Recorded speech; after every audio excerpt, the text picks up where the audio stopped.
Okay, so to get started for Crazy Hair Day, you're going to need your drawing paper, you're going to need a packet, a pencil, and a Sharpie. The packet just shows you step by step the directions for the project, and it also gives you some examples of eyeballs, noses, and mouths in case you need some help. These are to draw, not to trace, and you don't have to use them unless you'd like to. So they're there for your convenience if you need a little assistance or ideas. So I'm going to start first with the first step, which is to draw the letter U.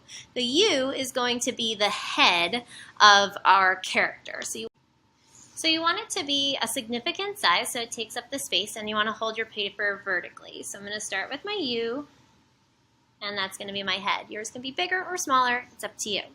Then we're going to add a neck. It's a curved line on either side of the chin, just slightly curving out. Next, the shoulders, curving off and down and off and down. I usually connect where the neck and the shoulders meet across, and that is the scoop of the shirt. Then we add a little Y and a little Y for his arms. After this, you have a lot of creative license. How do you want to design the face? So I'm going to start with the eyeballs, and you can make the eyeballs however you'd like. I'm going to make ovals. For this one, I make them different every time.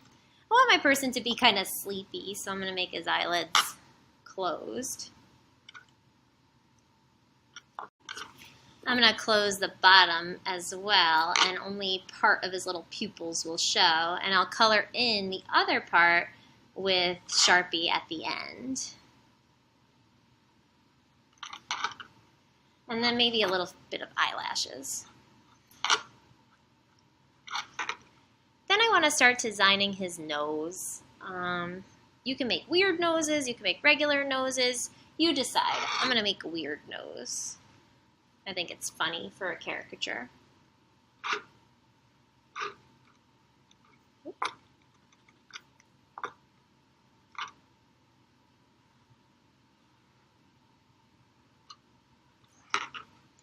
And a mouth. I want him to be like yawning. He's super tired. He or she.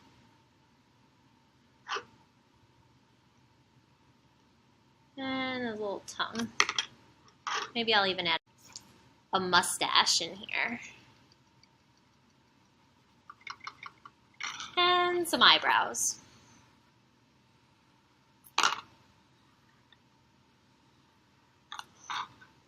After I've added the eyebrows, I want to also think about ears.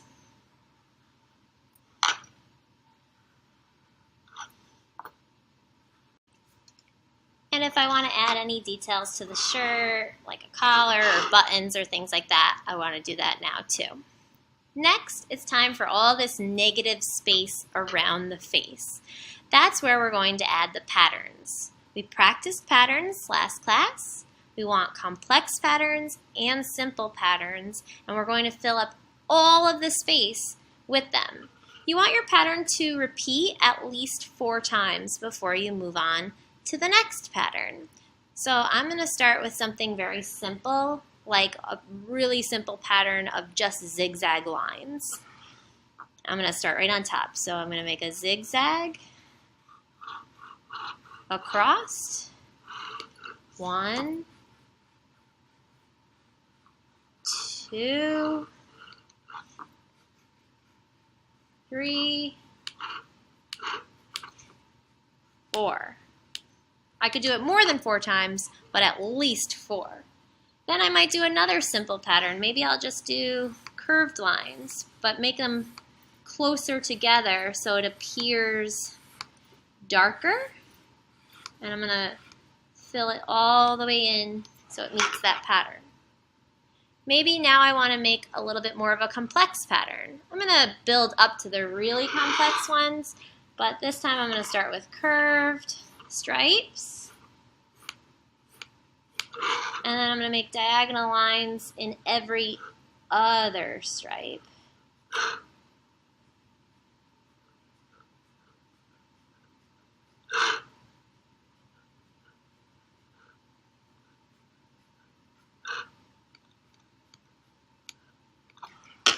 That looks pretty cool. As I keep going, I can make them even harder. Maybe here I want to do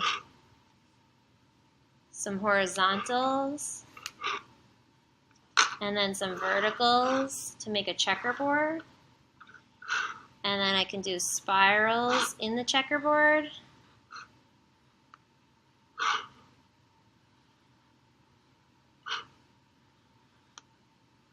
And then grids in the other part of the checkerboard.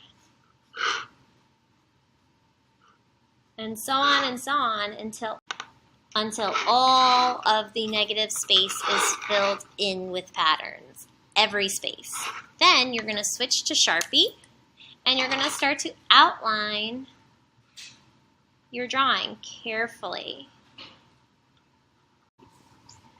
Outlining your drawing and also coloring in anything that you want solid, like on the face and stuff. After you've done the facial features, you also want to outline your patterns. Patterns that are farther apart will look lighter when you outline.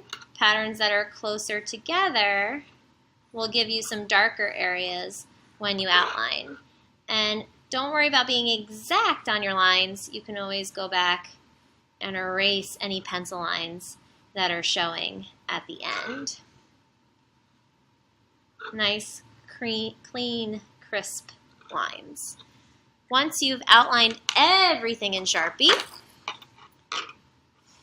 your finished drawing looks something like this, and you can take your eraser and erase any pencil lines that are still showing, and you're done with your first art project of 4th grade.